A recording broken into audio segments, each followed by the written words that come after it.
Pourquoi j'ai de l'espoir? Honnêtement, je pense aux athlètes, mettons, les athlètes professionnels, les Olympiens, puis il y a le concept de la visualisation positive. Puis je pense que quand on aborde un problème, puis c'est ce que je fais avec mes patients, je suis optimiste.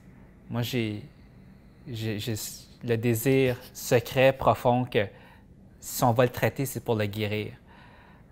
Puis je pense que ça change toute la dynamique. De penser que les choses vont bien aller, même si ça va être un parcours qui est difficile, ça rend vraiment les choses beaucoup plus faciles. Je me rappelle que un jour, il a fallu qu'on engage une infirmière dans notre équipe. Et cette personne-là, elle venait de commencer, elle sortait des bancs d'école. Elle n'avait pas nécessairement l'expérience. Mais par contre, ce qu'on a ressenti de cette personne-là lorsque on l'a eu en entrevue, c'est qu'elle semblait aimer ses patients, elle semblait aimer sa profession. Puis, je me rappelle qu'il y a quelqu'un qui m'avait déjà posé la question est-ce que l'espoir, c'est important?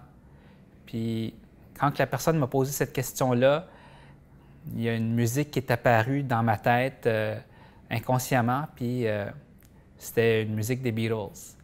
Puis la chanson, c'était « Love is all you need ».